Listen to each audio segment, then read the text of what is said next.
What is up, Sideways Fun? Welcome back to the channel. Today I got another 300zx non-turbo in the shop, actually, that came in for a JZ swap. He actually already built a motor, has HKS pistons, I believe, with Eagle rods. Don't know too much about it. They've done it themselves in their garage.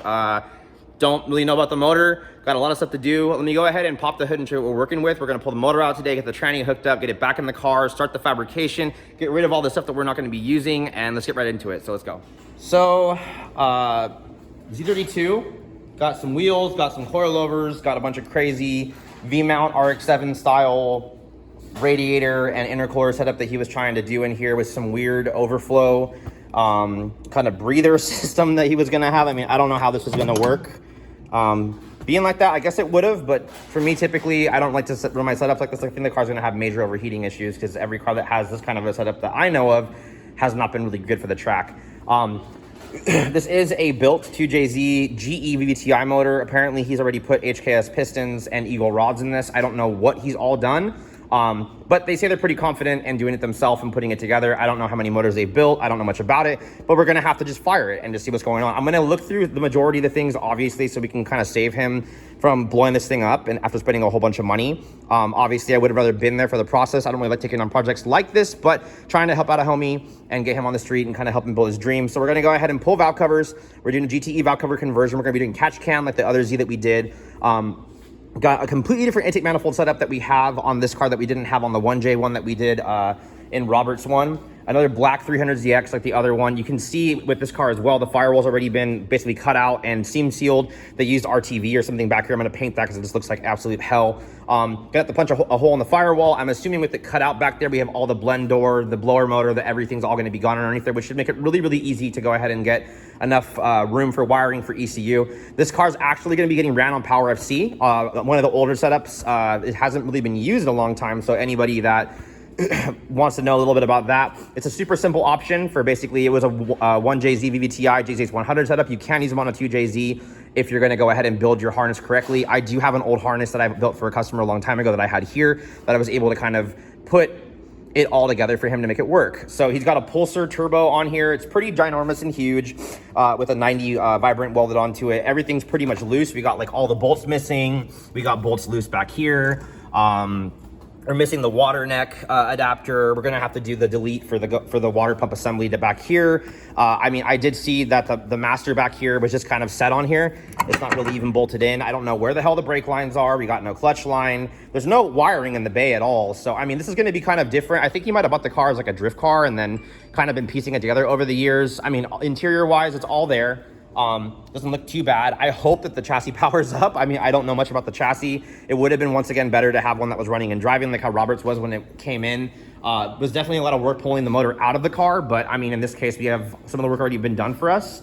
Let me go see the back real quick just so you can see what the car looks like. I'm not sure, but it does look like this is possibly just a coupe, not a 2+2, but she's still pretty. Another black one for the channel. You know, nice little glass T-top. We're gonna pull the hood off right now. I'm gonna go ahead and pull the motor out of the car and start getting everything buttoned up, putting the injectors in, getting all the AN fittings together, getting my harness on. You know, he's obviously missing plugs, plug wires. We have a lot of things to do with this thing, just looking at it. He also, I absolutely hate these ATI dampeners. Hopefully the freaking timing is on right, because once you put these on, if you did not have them honed at the machine shop, they do seize the crank and you get totally fucked. So I don't know. We're just gonna see what happens. Obviously the whole hood latch assembly is missing too for the rod here too. That's not good. Hopefully he has that as well, because we're gonna be removing all this junk out of here. But let's get right into it. So step one, remove all the bullshit. We got an open canvas. Now we got dampener and timing. We got TDC. If we can see that, TDC at 0. Cam gear, Titan Motorsports lined up there. Got the one right here lined up there. The dots on that side, so should be okay. This gear does move. Let's hope that we're good. I'm gonna rotate the motor back and forth to make sure we don't have any collision. And since we're just kind of sending it, we're gonna fire it up and see what happens when we get there. So let's go. So, motor's out, obviously. I think it's absolutely hilarious. We have 2 different size bolts in the valve cover. We got 8 mils and 10 bolts for the, you know, all the wrong hardware. Even looking in here, we got the VVTi with double washers on one side, so that would have definitely sprayed out of there. Makes me kind of feel a little weird about everything else too, just having to probably double check everything. I just love how everything is that's gonna work. It's gonna definitely run like that. So let's just go ahead and send it like that for sure. But pull these off right now. Just kind of see what's going on underneath. I mean, head's apparently been redone, so looks good. See how the valve cover gaskets are. I'm assuming they're probably trash. Yeah, feel pretty good too. Cool. But looks good. Got the assembly lube on there. I would hope that he probably torqued these down right. So I don't know. Let's go. So real quick, kind of interesting, on the brake line side, since the lines are missing from this master, and we're gonna have to deal with this later, obviously, it's kind of interesting. The lines go in on the driver's side, US driver, and I guess they run all the way to the back of the car, come back around, and then it looks like we have like 2 adapters for the brakes that come out of the firewall actually right here. When I get the car on the back, I can explain that and kind of go through that too. Kind of interesting. On one more thing as well, his rack and pinion has no high pressure or low pressure power steering line in it, and we obviously have a power steering pump, so gonna have to make a phone call about that and figure out what we're gonna do about that as well. Still kind of working down the list of shit that we need to do to get this done. Getting a little overwhelmed, but we're gonna keep going, and I'll let you know what we're gonna do next. We're definitely gonna be putting the intake manifold on, getting my harness on. I gotta get all the turbo stuff all redone and put back together and tighten down and pull the turbo apart in pieces and get it all back in. And hopefully get it in the car. We're already kind of running out a little bit of time, so let's keep going, please. What we're working on right now, so all this stuff was loose. Obviously, I had to find a little bit of hardware. Got a rusty rear housing. I'm gonna actually clean that out with the wire wheel so we can get that rear turb ski over there. And right, I was kind of looking at this. I think it was kind of weird. I don't know. I've never seen this before. But on a brand new head, why is there carbon on the inside of the exhaust ports if it's never ran before? So I don't know if maybe they just did a deck on the head or they didn't do anything to the head. I don't know. Definitely have a metal gasket in here, and it does look like we're running ARP studs in the head. So hopefully everything been torqued down right. You know, I guess we'll just see what happens when she fires up. Maybe she'll run good, maybe she won't. Always fun coming over here to the big old bolt bucket. You know, we got 2 of these things. There's actually one underneath here with a bunch of Toyota bolts and shit. So gotta find exhaust manifold nuts right now. So let's get right into that, brother. Brand new ACT Extreme clutch kit for R54. Already put our ARP flywheel bolts in, and we're putting our ARP pressure plate bolts in right now. Gonna go ahead and get this stuff on the motor, and let's go. Showing the brand new RM54. This is a brand new JZX100 transmission that was purchased a little while ago, and we got the brand new ACT clutch installed. So gonna go ahead and put this thing on the motor right now, and since the firewall is cut out, I'm gonna try to see if we can actually put it in as a full unit this time instead of having to do it in 2 pieces like we had to do the other car. So give me a few minutes. We're gonna get this bolted on. I gotta find some more hardware because we don't have a starter and we don't have any hardware for anything. So let's go. Alrighty, well, motor's in the car. I just wanted to show something real quick. Anyway, so we went ahead and ordered our Freed Engineering mount for the transmission, and I've already gone ahead and purchased a brand new transmission mount so I can actually bolt that to the tranny. But upon getting underneath here, I did notice that the chassis has been cut out on both sides to, I guess, I don't know what tranny they were putting in here before or whatever the deal is. They didn't have to do that, but now I'm gonna have to basically fab a bracket to have the tranny be able to bolt back in like a factory one, and the pieces are missing. So that's gonna take a little bit of extra time. We're gonna get the drive shaft out of the car. Drive shaft is still in, the like half shaft or whatever, so we can get a 1-piece made for this thing. So let me go ahead and get this thing done. Hopefully it doesn't take me too long, and let's go. Well, a whole lot of mess of water and trying not to light the car on fire, but let me go ahead and show you. We're already bolted in, as we can see, so let me show you real quick. So we are successfully bracketed and gusseted and working, so let's go. So first time getting power to the chassis.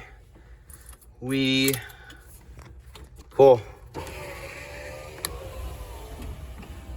Well, that's something good that we can,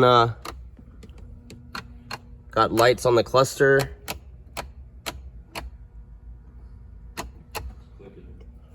Maybe, I don't see the climate control turning on yet, but not that I'm really too worried about the climate control working, but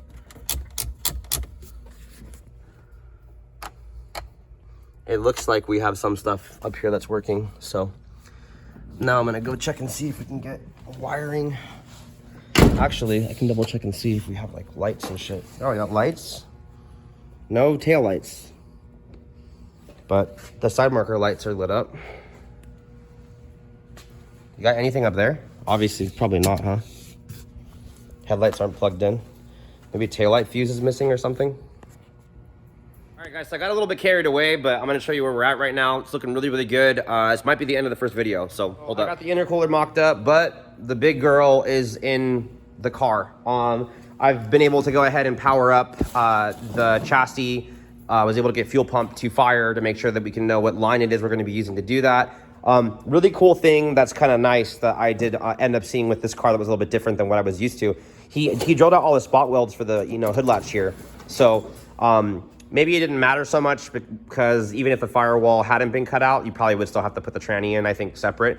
But with basically unbolting this, kind of like how the newer Zs are, and just putting hardware in to be able to bolt it all in place, basically you're able to get the motor in almost like a BMW and kind of go up and in. Maybe as well, if that was off, you could even put it in without modifying the firewall. I don't know, wasn't really that big of a deal. You can see he just drilled the spot welds out. So we're gonna put some hardware in, like I said. The cool thing I wanted to explain to you about this is this is an SR20 S13 radiator. Obviously we can see we have a very big issue. The water neck is nowhere near this, but the lower holes of the radiator down here actually slide into the OEM Z ones. I mean, S chassis and Z chassis stuff really isn't that much different, especially because it was a 90s car and 90s stuff.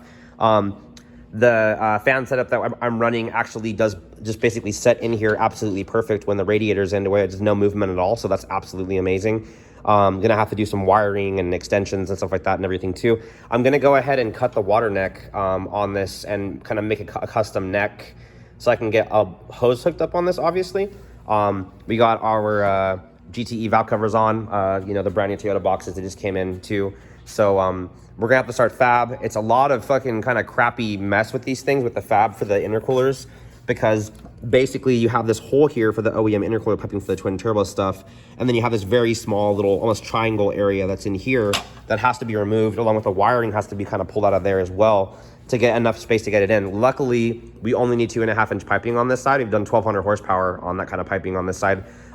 This side, because of the intake manifold, we're very tight. There isn't very much room here to get anything in. You can't go through the frame rail, obviously. See, we only have the same thing right here and right here. So the intercooler piping is definitely going to be different than Robert's car with the other black Z, the twin turbo chassis. This is a non-turbo chassis.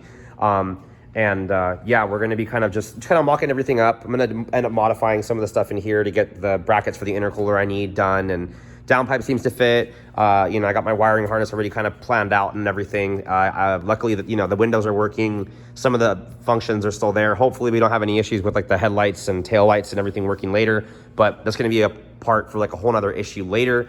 Like I had specified before, the brake lines are not done on this thing, and we got a bunch of crazy brakes on this thing that I've never really even seen before. I don't know if he hooked them up right. I don't know what he's really done, but pretty crazy. So I mean, it's gonna stop. It's gonna do what it needs to do, and tranny sitting in the middle where it's supposed to after that nice fab that we did on the crossmember. I'm gonna definitely have to open that fuel pump hanger up anyways and do the modification, and I'll talk to you guys about that later and everything too. But video actually isn't quite long enough yet, so what we're gonna be doing is there's two different versions of these water necks. I don't know if you guys can see this or not, but basically, you get them lined up straight.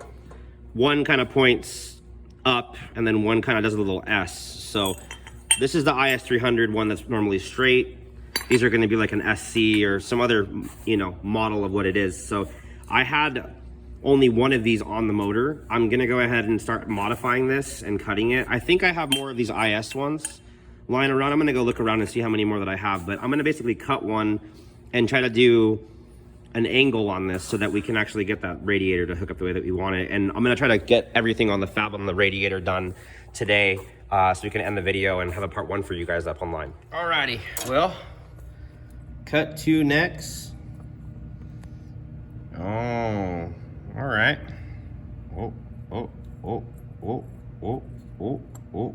Okay, let's do it. So just tacked it. Looks like we're doing good, so I'm gonna go ahead and weld this real quick. Thank you.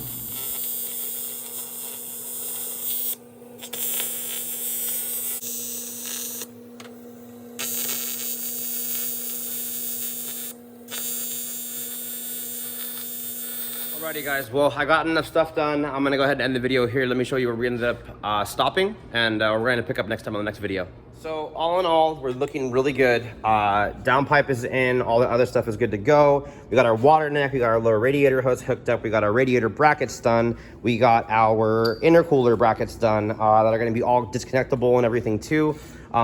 We're gonna go ahead, we got our fans already kind of mounted up and done. I went ahead and cut and welded the wire neck and painted that already, so now we got a hose that's right there. That's already gonna be going up and in. That looks really, really good. I'm gonna be able to start on intercooler piping this next time. I'm obviously gonna have to put coolant in it. What I did have to do is, he didn't have the water pump pipe in. I went ahead and replaced the O-ring on this one with a brand new one, so now we can pop that in. And I gotta put the water pump block off plate, which I believe is somewhere over here on the floor, on as well, and we can go ahead and fill it up with water. Everything else is going to be good to go. So next time, I'm going to get fluid in it, going to get oil in it, going to get water in it, going to go ahead and do the intercooler piping, and then we're going to cut the hole for the firewall, start going ahead and wiring up the harness since we did get power, and getting in the trunk and changing the fuel pump and doing all that stuff. So this video, a lot of work, still a lot of work to go. Batteries still got to go in the trunk and a bunch of stuff too. So anything you guys want to know about, let me know. Anything you want to see in the next video, want to ask about the next video, let me know as well. Part 2 coming your way pretty soon. So until next time, guys, appreciate you guys. Peace.